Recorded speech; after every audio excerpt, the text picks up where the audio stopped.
and now give the floor to the representative of the United States.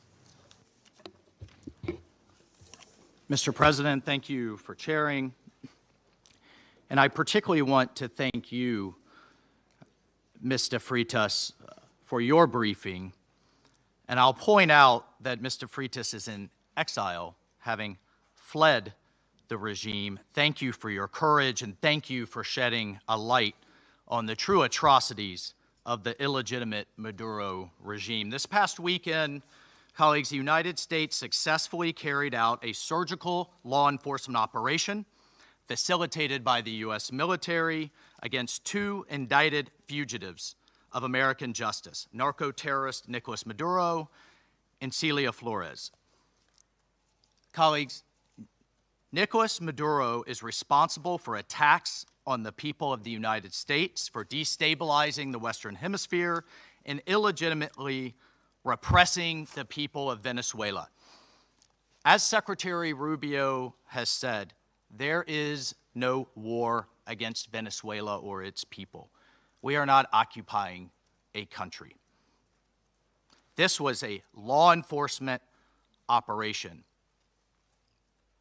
in furtherance of lawful indictments that have existed for decades. The United States arrested a narco trafficker who is now going to stand trial in the United States in accordance with the rule of law for the crimes he's committed against our people for 15 years. A similar action was taken in 1989 against Manuel Noriega. He was arrested, indicted, convicted in a court of law, served in prison in the United States and in Panama, and the Panamanian people, the American people, are safer for it. And undeniably, the region was more stable.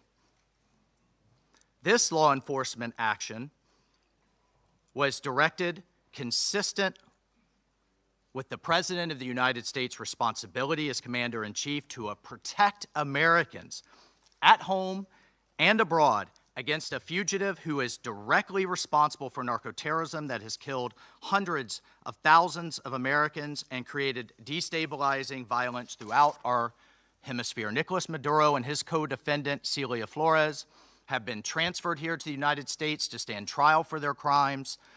Maduro was indicted by a grand jury in the Southern District of New York and faces very serious criminal charges for his involvement in a wide-ranging conspiracy to conduct narco-terrorism, to traffic cocaine and other drugs, and conducting international weapons trafficking. The overwhelming evidence of his crimes will be presented openly in U.S. court proceedings.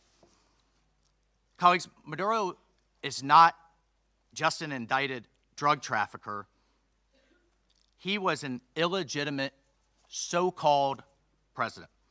He was not a head of state. For years, Maduro and his cronies have manipulated Venezuela's electoral system to maintain their illegitimate grip on power. In fact, just 2 years ago in 2024, a UN panel of experts report found that the election in that year was absolutely and completely a farce and fell well short of the most basic transparency and integrity measures essential to upholding credible elections. If the UN and the United Nations in this body confers legitimacy on an illegitimate narco-terrorist and the same treatment in this charter of a democratically elected president or head of state, what kind of organization is this? We should note that over 50 countries, many nations, including the European Union, including a number of Latin American countries in the region, and of course the United States, again, over 50 countries rejected the legitimacy of Maduro's re-election following the disputed 2024 elections and do not recognize him as Venezuela's legitimately elected president. Maduro unlawfully refused to peacefully cede power after the Venezuelan people voted him out of office in the 2024 election. So therefore, Maduro was a fugitive from justice. He is the head of a vicious foreign terrorist organization, Cartel de los Soles. This regime-sponsored enterprise coordinates with and relies on other vicious criminal organizations, namely Tren de Aragua, again, among others, to carry out its objective of using illegal narcotics as a weapon against the United States. And for its part, Tren de Aragua is a designated foreign terrorist organization with thousands of members, many of whom have unlawfully infiltrated the United States and are conducting irregular warfare and undertaking hostile actions against the American people and against the United States. It's terrorizing criminals commit brutal crimes, including murders, kidnappings, extortions, and human, drug, and weapons trafficking. This administration, President Trump, will not stand for it. In fact, in March of 2025, President Trump declared that Tren de Aragua is quote, Tren de Aragua is undertaking hostile actions and conducting irregular warfare against the territory of the United States, both directly and at the direction, clandestine or otherwise, of the Maduro regime in Venezuela. Maduro and his cronies have partnered with some of the most violent and prolific drug traffickers and narco-terrorists in the world for decades, facilitating the flood of illegal drugs coming in the United States, estimated to be several hundred tons annually.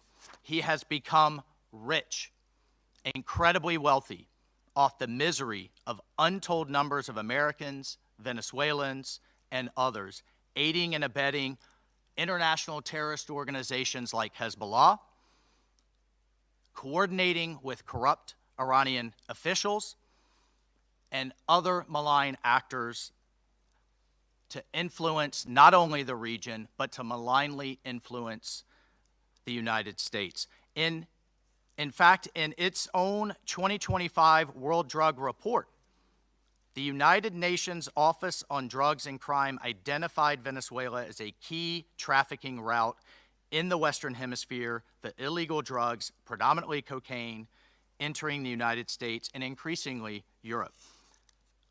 As Secretary Rubio stated just yesterday, this is the Western Hemisphere. This is where we live, and we're not going to allow the Western Hemisphere to be used as a base of operation for our nation's adversaries and competitors and rivals of the United States. You can't turn Venezuela into the operating hub for Iran, for Hezbollah, for gangs, for Cuban intelligence agents, and other malign actors that control that country. You cannot continue to have the largest energy reserves in the world under the control of adversaries of the United States, under the control of illegitimate leaders, and not benefiting the people of Venezuela, and stolen by a handful of oligarchs inside of Venezuela. But it doesn't stop there. Numerous UN and international human rights organizations have issued reports documenting serious human rights abuses by the Maduro regime, including reports of extrajudicial killings, political prisoners, torture, and arbitrary and unlawful detentions. In fact, over 8 million Venezuelans have fled the country, destabilizing their neighbors in the region and creating the world's largest refugee crisis. Members of this council, colleagues, the United States wants a better future for Venezuela. We believe a better future for the people of Venezuela and for the people of the region and the world is stabilizing the region and making the neighborhood that we live in a much better and safer place. And this is why millions of Venezuelans that have fled this brutal regime are celebrating and cheering around the world as this body pontificates, including Those celebrating are including in my home state of Florida, where hundreds of thousands of Venezuelans have fled this regime's brutality. I want to reiterate, President Trump gave diplomacy a chance. He offered Maduro multiple off-ramps. He tried to de-escalate. Maduro refused to take them. President Trump made it clear that the narco-terrorism must stop, and yet it continued. The United States will not waver in our actions to protect Americans from the scourge of narco-terrorism and seeks peace, liberty, and justice for the great people of Venezuela. I thank you, Mr. President. I thank the representative of the United States